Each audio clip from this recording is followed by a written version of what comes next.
Hey, welcome to the episode of Chad's Beer Reviews. So this beer tonight is like a double version of a beer that's been around for years, and they just put out the bigger brother version of it. So this is from Florida's own Cigar City Brewing out of Tampa, Jai Alai Double IPA, perfect 10% ABV, brewed with 6 hop varieties, the ultimate IPA for those who crave a bigger and bolder Jai Alai experience. Look at this canning date. July 14th. I'm shooting this on the 29th. That means this can is only 2 weeks old. In fact, I've been sitting on this for like almost a week or so. So it is super fresh.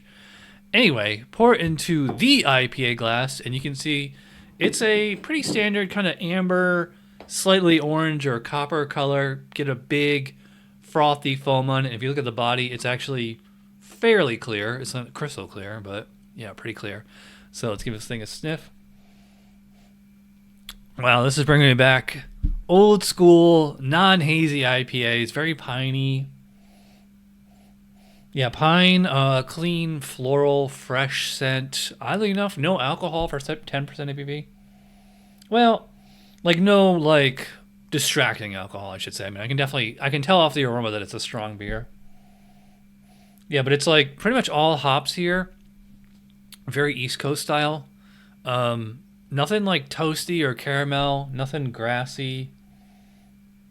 I mean, there's like a slight tropical or citrus character in there, but to me, it's piney. Actually, I think it's like more floral than anything, because like when I think piney IPA, I think like kind of Christmassy or something, but this is not quite that. Well, maybe it'll be Christmas in July. Let's find out. Cheers.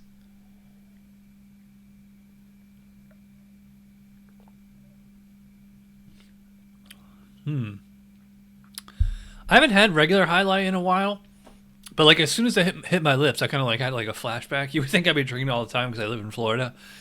Yeah, this is very, very, very similar to the regular Jai Alai. It's just, a little bit more. They probably just used the exact same ingredients and just threw more of everything in there. It's pretty malty for an IPA, although I mean, I guess it should be since it's 10% ABV. I'm not sure the IBUs on this. I just wanted to look it up real quick. Untapped says it's 65. Wow.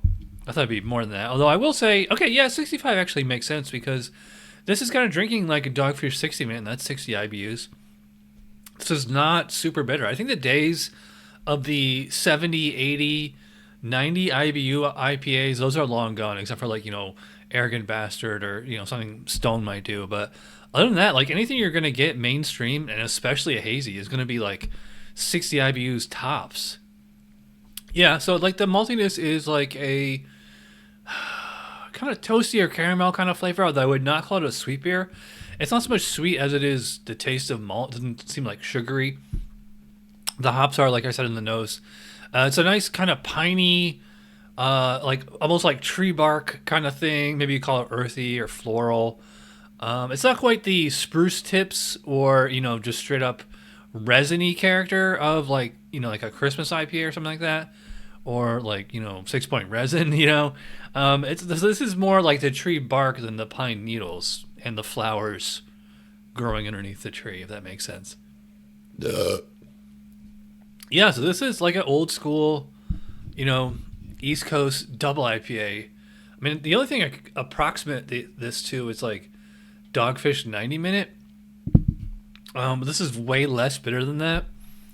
I do get a little bit of alcohol warmth in there. The alcohol is working with the palate there.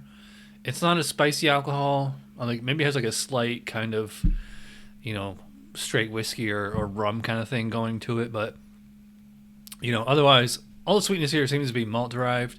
It's pretty bitter at 65 IBUs, but just not insane. So, it's really well balanced. It definitely drinks like a bigger IPA. It has a remarkably big body, which I feel like I haven't had an IPA with a big body in a long time. And I mean like the actual, not like creaminess like the way so many hazies are. This one it's just I probably call it like at least a medium full. I don't know if I go so far as to say straight up full bodied. But yeah, it's on the bigger end. Carbonation, I probably put about moderate, maybe moderately high. Otherwise, it is pretty smooth. Just a real slight, pretty gentle alcohol warmth on this, but it is really drinkable. Hops linger here. but it's not as like cloying or distracting as like, you know, something like in the 100 IBU range or something like that. And it doesn't have like that grassy, spicy aftertaste of a hazy. So yeah, this is really good. It's just not, it's not especially amazing, especially because I think they just, like I said, I think they just took the regular highlight recipe and just added more of everything. I think this works better as a single than as a double.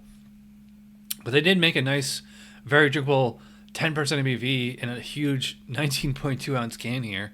I guess it's a supermarket of all places for like $3.39 or $3.49, something like that. So yeah, the double IPA, really good. Not quite a mind blower. I'm gonna go 8 out of 10 for the Cigar City Alai IPA. Haven't done that in a while. Yeah, really good. Nothing amazing, but not bad at all. All right, so if you watched all the way in, you're awesome. Thanks for watching. I'll see you for Whiskey Wednesday. Cheers.